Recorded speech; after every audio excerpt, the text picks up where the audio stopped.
In this lesson, I'll briefly point out the CSS properties that are unique to lists and tables. Pretty simple ideas. I just want to be thorough and create a little cheat sheet for myself so I really understood the options for these. Again, I encourage you to do the same. Take a look at lesson 15.html, available to you for download wherever you downloaded or are watching this video right now. And what I did here was merely look at all of the list and table specific CSS properties and then exercise them in a number of little examples. So what I want to do also is open up this in Notepad so we can take a look at the styles. Now I did cheat a little bit here with the table because it got a little hairy to put all this stuff inside the table definitions themselves.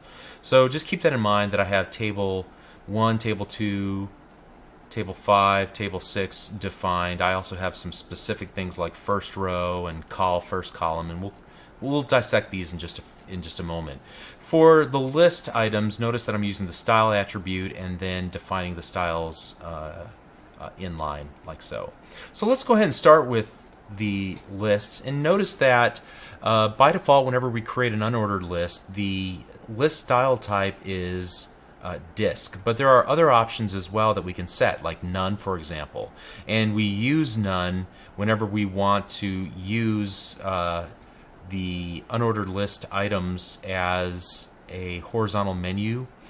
So we've already seen how to do this in lesson 3 whenever we took our unordered list, made it into a horizontal listing, removed the bullet points. So that's what setting list style type to none will do for us, remove the bullet points from our list items. Also, you can see there's a circle, square, decimal leading 0, upper Roman, upper alpha, and so we can create a pretty rich indentation scheme using list items, which is awfully neat. There's also the ability to create a custom list item.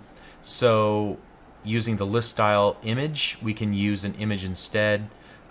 So I just use a URL with an open and close parentheses and then point to a valid URL. We talked about place kitten in the previous lesson, so I'm just using a 10 by 10 place kitten and a 50 by 50 place kitten to show how each of them kind of could be used in a series of list items.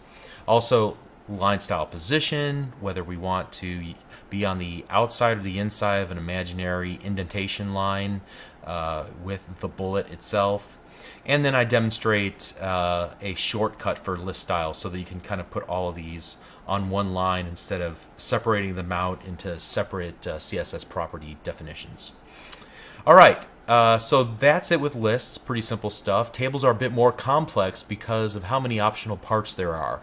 As I note on the web page itself in this little explanatory section, I said basically that great table design is really the domain of a talented designer. However, it's important to know what your options are when you're trying to match a designer's stylings.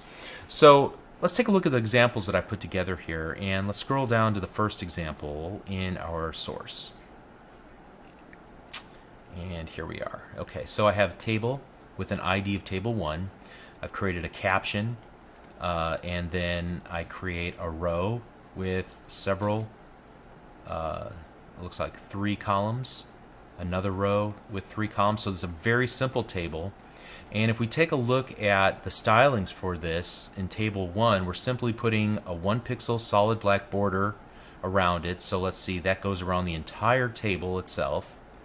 Let's kind of put these side by side if we can. Border spacing of 1.5 EM. So every time there's a border involved, it will create an extra space. And then I'm also setting the caption side to the bottom, which is neat. All right, so let's compare that with table 2. Now let's take a look at the source for table 2 here.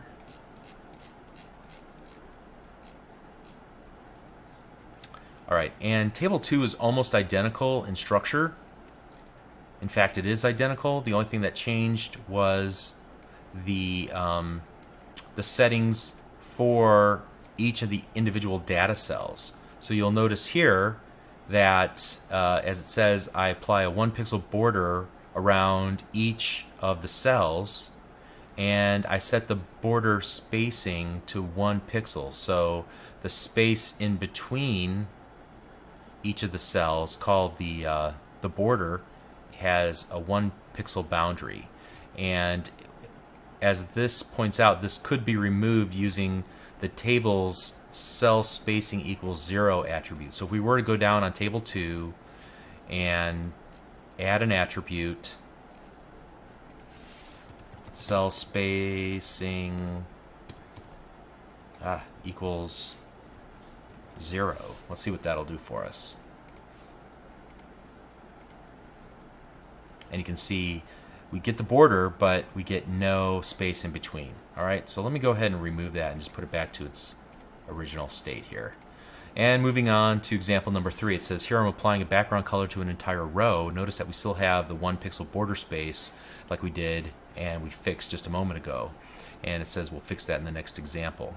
So in table number 3, let's look and see what's different about it. Notice that the first row has a class called first row. That's about the only thing that's different. And then we defined the tr.firstRow to have a border around it, set the border spacing, but then also set the back color to that medium gray color. All right, and that's what we get. So that's how we were to define a color for one entire row. Here we're going to work with an entire column, and I think, if memory serves me correctly, that looks a little bit different. So let's go down to example number 4, and notice here we have a series of columns defined.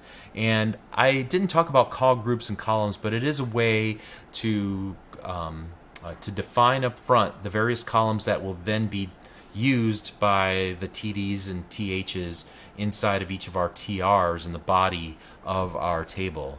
So I call the first column, I give it a class name of first column, and then give the last column a class of last column, and then I style up the first column like so. So here again, set the border and then the background color, and that allows us to style, to set an entire column's background color. Okay? Finally, let's go, or I guess we're nearing the end here. In examples 5 and 6, we play with the border collapse attribute. Setting it to separate will double the borders between the cells. So notice how thick the borders are between each of the cells. And the reason is because we set the border collapse to separate in table 5, but we set it to collapse in table 6. So the difference between the two is, in separate, let each of the borders be rendered out, but when it's collapsed, if there are two borders that are butted up next to each other, only represent one border. So that's the difference between having a 2 pixel and a 1 pixel border, all things being equal. All right, and like I said, there are so many variations and so many additional things that we can set with regards to the T-body, T-head, T-foot, call group, calls, and so on, not to mention IDs and classes. That there's a lot of different ways to slice and dice tables, and it really is a matter of your imagination how you want to render and represent tabular data on screen. Okay, so that's all I have to say about lists and tables, or styling them up with CSS properties. We'll continue on in the next video. We'll see you there. Thank you.